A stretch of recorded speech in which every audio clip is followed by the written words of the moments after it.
On the cabaret stage, Mr. K is performing his magic show.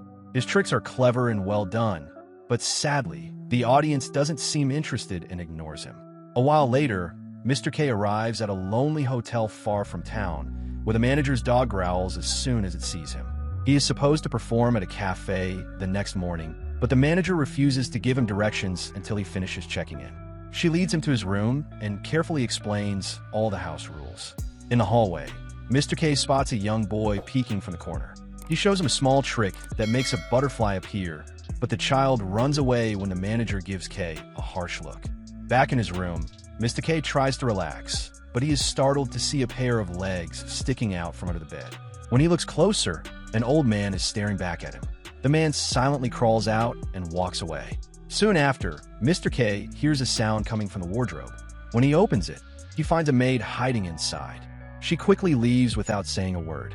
Looking through the doorway, K notices the maid and the old man whispering together, but they also leave once they see him watching. When K unpacks his suitcase, he finds one of his posters and angrily rips it in half. He doesn't notice the wallpaper shifting strangely or the small water leak from the wall. The next morning, as he gets ready to go, he bumps into the maid and decides to prank her by startling her. As he walks along the corridor, K sees the word Liberator written in red letters on the wall. He keeps wandering through the hallways, but no matter how far he goes, he can't find the exit. Every turn leads to a dead end.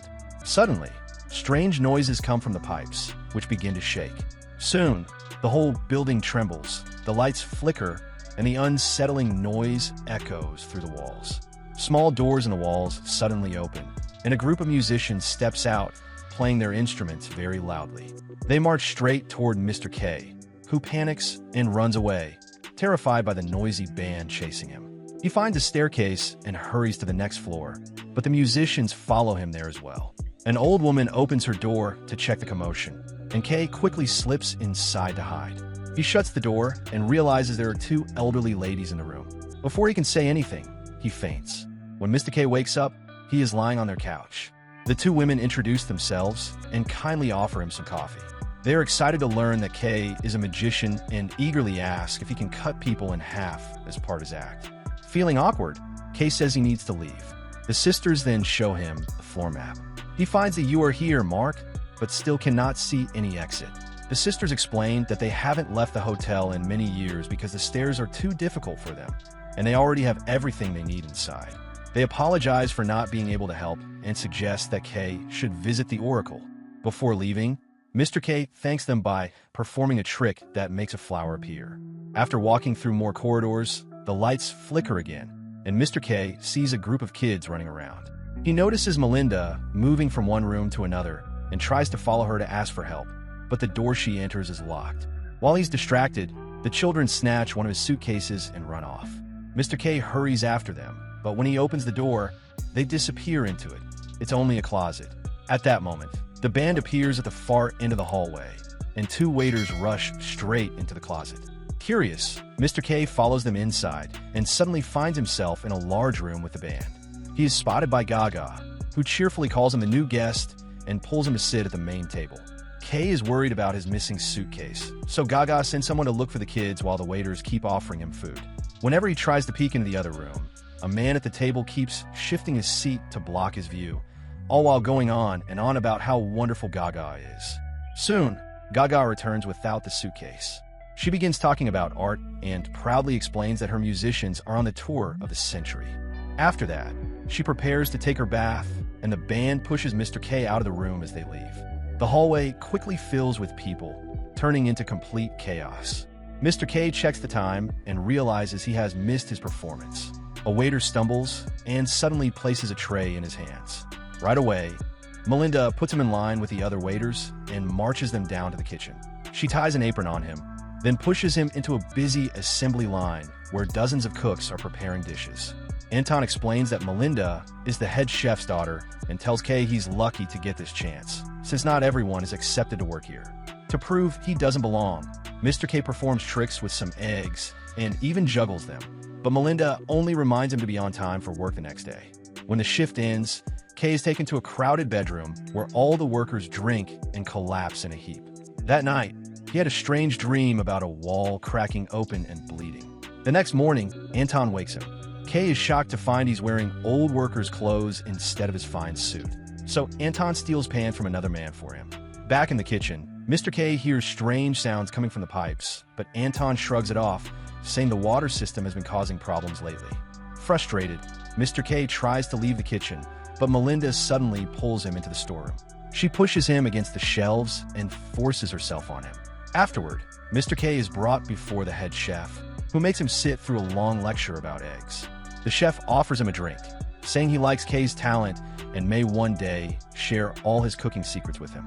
Back in the room, Anton is surprised when Mr. K returns carrying books the chef gave him. While Anton picks one up to read a little, Mr. K plays around with the bubbles in the air, turning them into tricks. Suddenly, he hears the strange pipe noises again, so he steps outside to check. After locking the door behind him, the sound returns. He stretches his arms wide, trying to touch both walls at once, but they're still too far apart. Later, Kay goes to the bathroom, making sure to close the door for privacy. Out of nowhere, the handle begins to rattle, and it doesn't stop until he calls out that the room is occupied. Then, a whispering voice asks if he is real and if the rumors about him being the Liberator are true. The voice insists there isn't much time. Suddenly, the small panel at the bottom of the door pops off, and several hands reach inside. Mr. K kicks at them, insisting they have the wrong person. Still, the hands grab at his leg. Only when Kay yells that he is nobody do the hands finally disappear. Shaken and confused, he chooses to spend the night locked in the bathroom. The next morning, Anton comes to get him for work, and Mr. K throws up. On the walls, he notices the word Liberator scratched in, too. Anton shrugs it off, saying vandals must have done it. As they work in the kitchen, Anton admits he has been stuck in the hotel for 7 years and can't even remember the last time he went outside, so he doesn't know where the exit is either. At that moment, the little dog shows up by Kay's feet, and soon the manager walks into the kitchen. Mr. K quickly tries to follow her, but after a few turns in the halls, he loses her. Later, Kay goes to the chef's office and announces he wants to quit, hoping someone will throw him out of the hotel. But instead, the chef offers him a promotion to make him stay. Kay refuses, and the chef breaks down crying, even dropping to his knees. When the chef hugs him, he begs Kay to trust him. Then he takes Kay to a new workstation in the kitchen and gives him a fancier hat, which makes Anton bitter with jealousy. After their shift, Kay tries to talk with Anton, but Anton is furious. He accuses Kay of only caring about climbing to the top and not minding who he hurts along the way. That night, Kay chooses to sleep in his hotel room, where he keeps hearing the pipes creak inside the walls. Just in case, he ties a strong rope from the window to the door. By morning, he sees the rope sagging, proving the room has gotten smaller. The noise was the walls moving in. He rushes to Anton, showing how he can now touch both walls at once.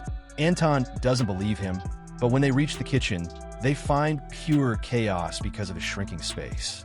Mr. K tells the chef they must leave the hotel, but the chef refuses, saying they have to cook for the guests.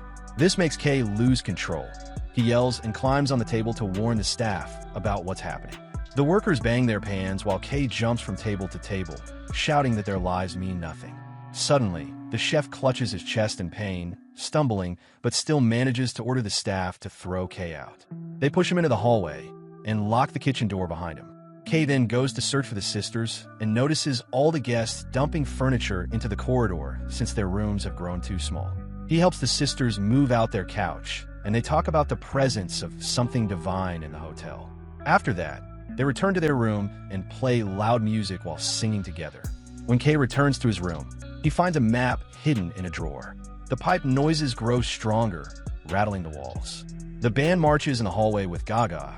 The kitchen workers bang their tools like drums, and even the manager dances. A pipe bursts, spilling water on the wallpaper. Kay feels like his head will explode. The wall cracks as it shrinks, and suddenly the window bursts open, throwing him backward. With the noise fading, Kay looks through the broken glass and sees the other hotel walls closing in. At that moment, all the windows exploded at once, sending him crashing onto his bed. Afterward, Kay sticks the map on the wall with some gum and adds a paper with a quarter he drew. Since the room is smaller, he tosses furniture out the window, then grabs chalk from the closet. He begins exploring the quarters, marking walls and floors with chalk and drawing diagrams in his notebook to build his map. Inside a storage closet, he discovers food. Sometimes he peeks into the kitchen, but Melinda glares at him until he leaves. His map keeps getting bigger and stranger, and the stress drives him to scream out the window that he won't give up. Over time, more furniture piles up in the corridors. One day, he finds the manager's dog licking the wall. Then the power goes out, leaving him in total darkness, until a flashlight suddenly blinds him. It's the man Kay once found hiding under his bed. He drops the flashlight and vanishes. When Kay picks it up, the man reappears at the far end of the corridor. No matter what Kay asks, the man stays silent. And whenever Kay steps closer, the stranger backs away. The next morning, Kay wakes up with the old man sleeping at his feet. He can't wake him. Later, as Kay keeps working on the map, the man follows him around, even eating a snack Kay offers before disappearing again. Not long after, Kay is horrified to spot tentacles slithering through cracks in the wall. He rips the wallpaper away and finds a strange, living mass made of tentacles. When he pokes them, they twist and make the whole hotel tremble. Sensing this, the manager begins searching for the cause. Kay tries to wedge a tray between the creature and the wall, but the building shakes again, lights flicker, and another pipe bursts. He decides to leave the corridor. After spotting the word Liberator once more, he returns to his room and finds the silent man waiting. Kay drinks some alcohol, but when he turns back, an entire family is sitting near his bed. Meanwhile, in the main corridor, the manager struggles to keep the organism attached to the wall. Kay goes back to mapping and finds more and more people filling the halls. They follow him closely, reaching out as if he were their savior. Frustrated, Kay shouts at them to stop, but then realizes he can use their faith. He hands out chalk and paper, telling them to help him draw the map. The crowd cheers and scatters to work. Kay climbs onto a mountain of furniture and spots the manager. But he slips, falls, and hits his head, knocking himself out. When he wakes up, he returns to his room and finds the crowd has eaten all his food. They didn't make a single map. One man is even brushing his teeth with Kay's toothbrush. An angry Mr. K tries to make rules for everyone, but nobody listens. More and more people keep entering his room through the door and the window. Frustrated, he goes to the kitchen, which has become much smaller and is now covered in moss.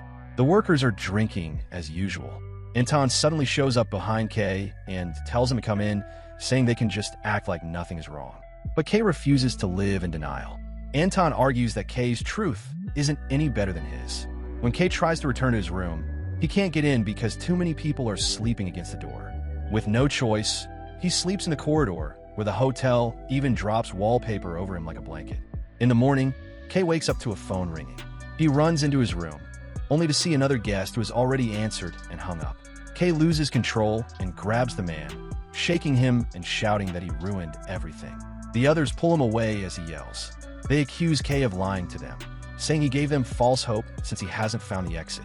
Kay insists he never called himself a savior, but they ignore him. Soon, moss spreads across the corridor and a rabbit appears. It leads Kay to his suitcase, where he looks through his belongings. Just then, the dog runs by, and Kay follows it. He finds men scrubbing the chalk off the walls. Furious, Kay realizes the crowd has been working against him. He chases them back to his room and starts hitting people with a broom until they leave. Once the chaos ends, Kay notices something hidden in the bed. It's the missing map pieces the crowd have been hiding. Suddenly, objects start flying through the window. The group has taken over another room and is now throwing things at him as revenge. Kay breaks his bed and uses the wood to block the window. Then, the ceiling light slowly unscrews itself and crashes to the floor. Kay steps aside just in time. The sisters appear through the hole above and offer him coffee as he puts the map back together. Later, Kay goes out again to draw new map pieces, but he finds the angry crowd waiting in the corridor. Among them are Anton and Melinda. They all chase him, forcing Kay to rush back to his room and block the door with a chair. People pound on the door while others throw more things through the window. The sisters tell Kay that the way out doesn't have to be the same way he came in. Exhausted, Kay mocks them by opening random drawers.